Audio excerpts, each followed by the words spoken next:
What is difference between animal and human? हमारे में और जानवरों में क्या अंतर बचा है? कुछ भी अंतर नहीं बचा।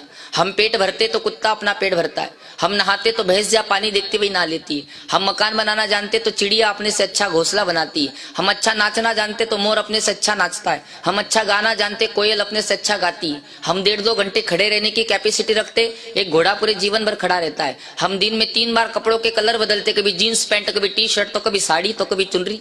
लेकिन एक गिरगिट होता है, गिरगिट किरकाट, बिना कपड़े बदले 4 बार अपना कलर बदल देता है। तो बोलो, कहीं ना कहीं तो जानवरों जैसा कर रहे। क्यों? क्योंकि हम लोगों ने जिस दिन से भगवती गौ माता जी को जानवर समझना शुरू किया, उस दिन से हम लोगों का जीवन जानवरों जैसा हो गया।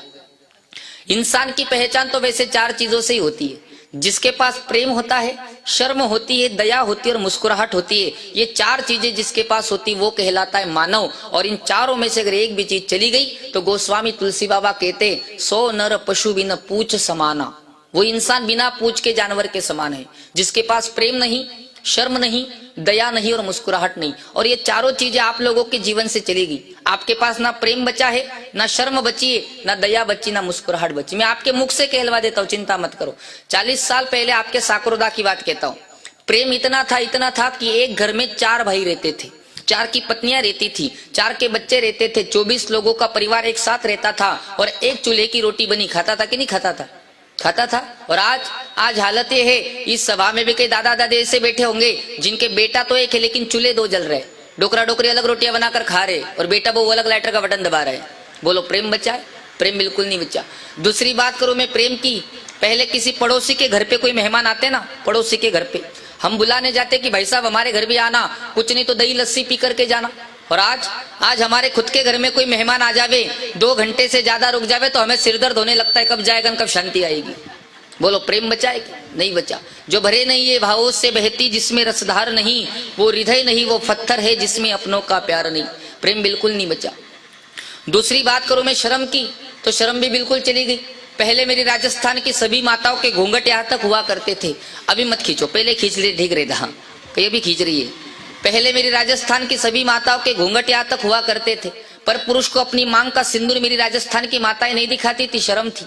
मेरी 16 साल की 18 साल की बहन बेटी घर से बाहर निकलती थी, अपने कंधे पर एक लज्जा वस्त्र दुपट्टा डाल करके फिर घर से बाहर निकलती थी। और आजकल की बेटियों को देखो, उनके कपड़े देख लो तो लगता है कि कपड़ों की फैक्ट्रियां बंद पड़ गई है। बेटियों ने शर्म गवा दी, बेटियों ने गवा दी, बेटे कम नहीं।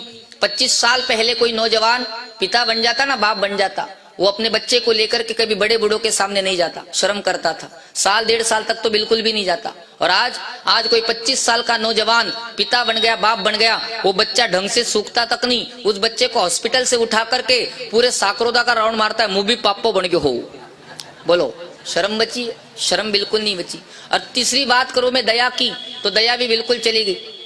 मेरी माताएं, मुझे पता नहीं मंदिर जाती कि नहीं जाती, कबूतरों को दाना तो डालती हो, चिड़ियों को दाना डालती हो। हाँ, कबूतरों को चिड़ियों को दाना डालती हो, और घर आने के बाद कोई चूहा दिख गया तो झाड़ू से मार देती हो। ये कौन से कंपनी की दया है? कीड़ी में कीड़ी बन बैठो, हाथी में भी तू को तू, बेट महावत हाकण लागो, हाकण वाड़ो तू को तू। कीड़ी में भी वही परमात्मा है, हाथी में वही परमात्मा है, चींटी में वही परमात्मा है। लेकिन हम लोगों ने दया के नाम पर केवल दिखावा करना शुरू किया। और चौथी बात करूं मैं मुस्कुराहट की, तो वो भी आपके जीवन से चली गई। मुस्कुराहट इंसान की पहचान होती है। Smile is very necessary for human life. जो इंसान मुस्कुराता है ना, वो परम पिता परमात्मा को बहुत अच्छा लगता है। भगवान 4 भुजानाथ जी के चरणों में बैठ करके आप लोग गाय माता का सत्संग सुन रहे हो, फिर भी आप लोगों के चेहरे से लटके हुए क्यों नजर आ रहे हैं? क्यों जबरदस्ती मार कुट के बिठाया गया हम, या कोई पाकिस्तानी हमला होने वाला है? मुस्कुराओ मेरे भाई बहनों, मुस्कुराहट इंसान की पहचान होती है।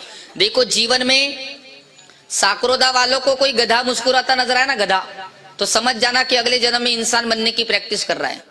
और कोई इंसान अगर 24 ही घंटे मुंह लटकाता नजर आए तो क्या समझना चाहिए? हाँ, गधा बनेगा, बड़े होशियार हो आप लोग। इंसान की पहचान होती है मुस्कुराहट से। मैं 2 लोगों की पहचान बता के जाऊंगा, साकरोदा वालों को। थामला वालों को तो बता दी, अब साकरोदा वालों को बतानी बाकी। 2 लोगों की पहचान, एक पापी को कैसे पहचानते और एक धर्मात्मा को कैसे पहचाना जाता है। और इस जगत में पापी को और धर्मात्मा को पहचानना बहुत मुश्किल बात हो गई। मैं आपको 2 लोगों की पहचान बताऊंगा, एक पापी की और एक धर्मात्मा की। जो इंसान हमेशा मुस्कुराता रहे, संकट में भी मुस्कुराए, शमशान में भी मुस्कुराए, तो समझ जाना कि दुनिया का सबसे बड़ा पुण्यवान इंसान, इसके जैसा जगत में दूसरा कोई नहीं। और जिसने बड़ी बड़ी मालाएं पहन ली, वो बड़े बड़े तिलक लगा दिए, कई सारी चोटियां रख दी, कई सारे ग्रंथ पढ़ लिए, कई सारा पाखंड कर दिया, और फिर भी चेहरा 24 घंटे लटका नजर आ गया, तो समझ जाना कि दुनिया का सबसे बड़ा पापी इंसान, उसके जैसा जगत में दूसरा कोई नहीं। क्योंकि परमात्मा ने इस धरती पर रेंगने वाले, उड़ने वाले, तैरने वाले, जलचर, थलचर, नपचर बहुत सारे जीव बनाए, लेकिन परमात्मा ने मुस्कुराना केवल मानव शरीर को सिखाया, और ये मुस्कुराहट आप लोगों के जीवन से चली गई, आप लोग दुखी हो गए।